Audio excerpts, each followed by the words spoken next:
Welcome back to Leading Our Own Way. It's Tuesday, it's part 2 here with Melissa Thomson. Yesterday, yes, we met with Melissa and discovered her journey from building a school to becoming a transformational coach. Today we're diving deeper into the challenges of educational leadership.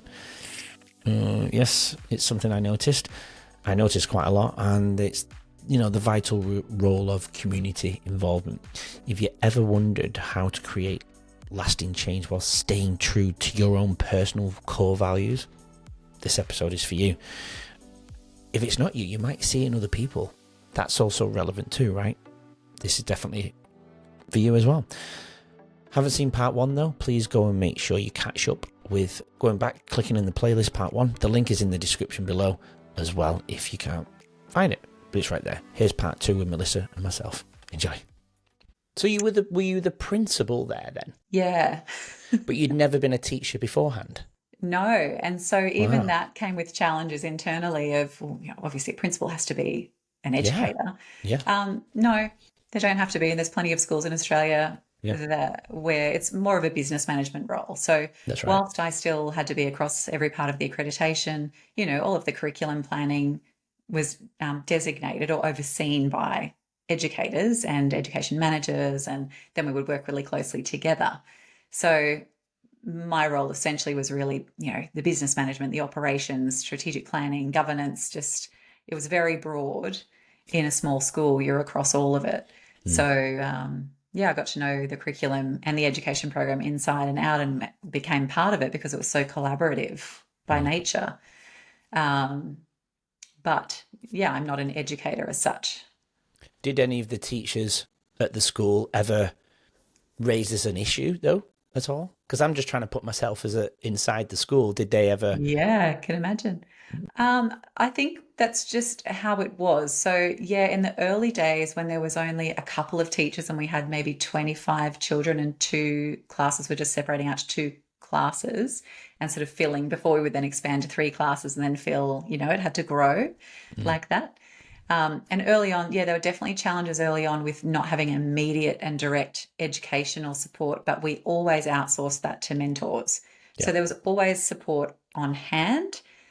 And what we didn't know we were creating and let me be clear, there's a complete Steiner education curriculum that's accredited by ACARA that we implemented. Yep. Yeah.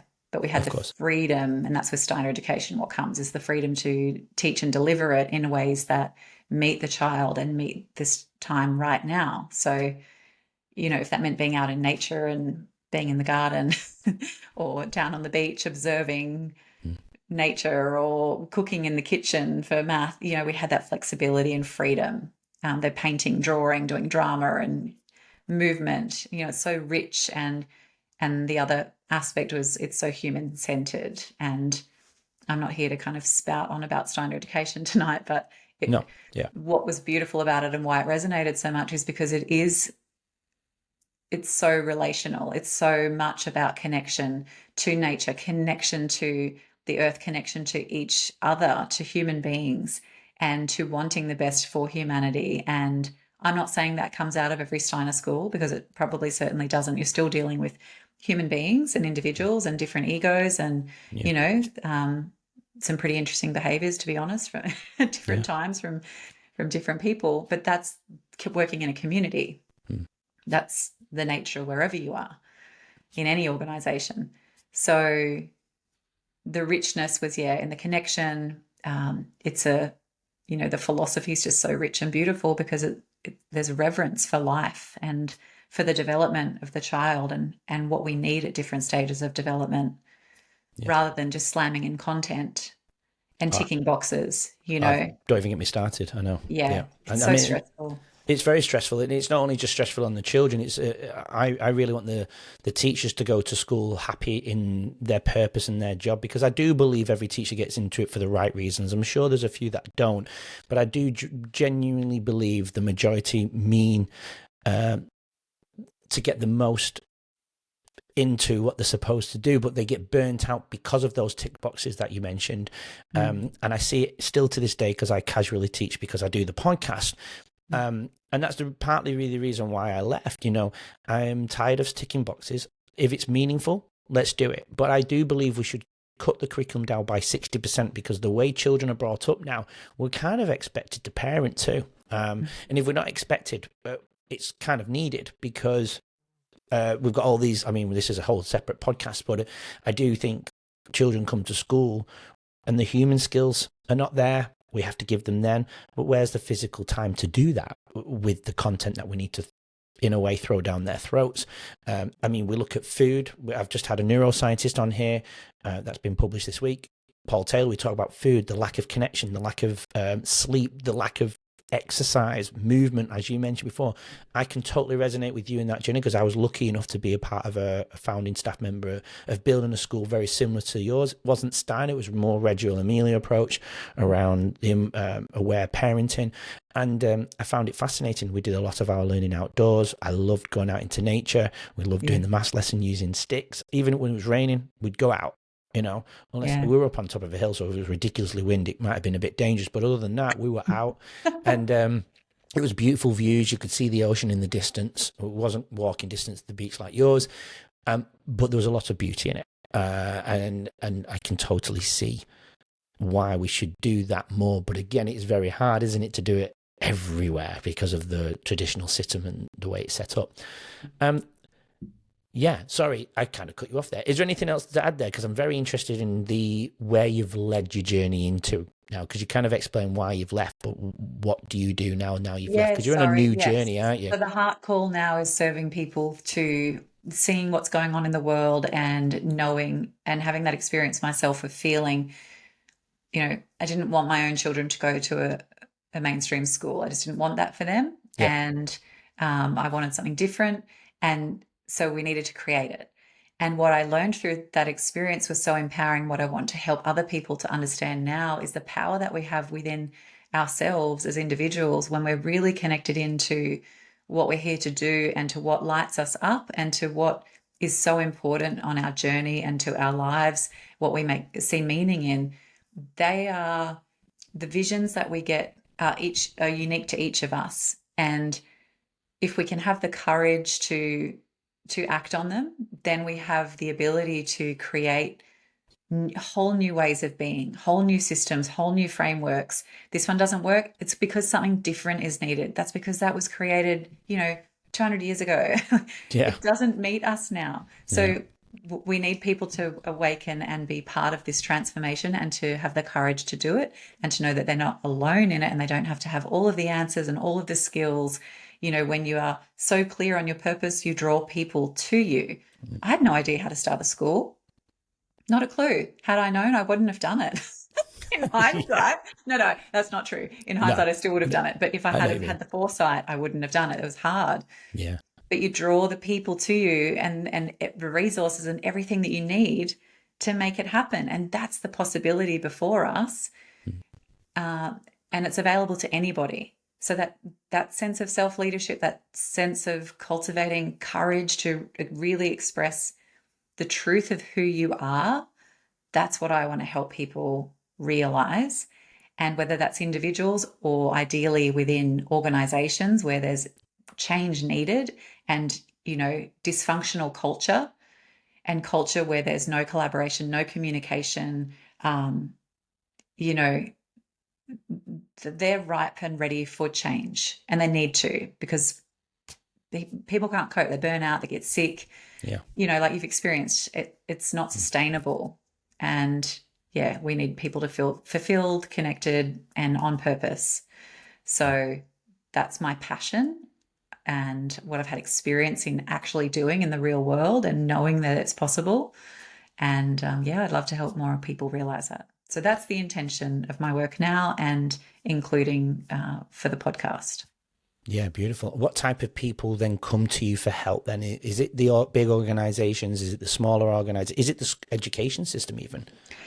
Yeah, I've got some consulting happening already in the schools. I've got some speaking arrangements in Brisbane. That's actually through some event leadership organizations who create events for high-level leaders in a variety of industries. Oh, yeah. So that one next week's about conflict management in the workplace, but I'm bringing an approach of more, relational and understanding of different temperaments, for example, and the way we each have different processing time and when we communicate and Yeah, so I won't give it all away, but they're the kinds of things that I'd like to I am doing and being Yeah. booked to do. Yeah. So if you were working for an inspirational leader or just a leader, I suppose, yeah, I suppose that's the best way to say it.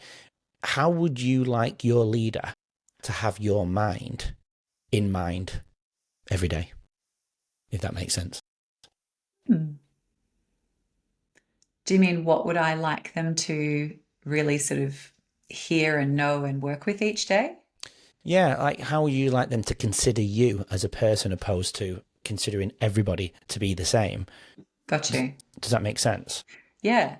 I guess in my case, doing the work of actually being a normal person who's Yeah. passionate about helping people, passionate about being of service, passionate about making the most of life and really being grateful for this life that we have, and being intentional about, well, what does the best kind of life look like? How can we make it better for people? What's my role in making this better? And I know that obviously I've had the experience of building a school from nothing. I Yeah. mean, we had 8 children when we started, 1.6 teachers, me doing volunteer administration, and we're going to the Bendigo Bank and the Lions Club and getting, donations to pay for the initial crayons.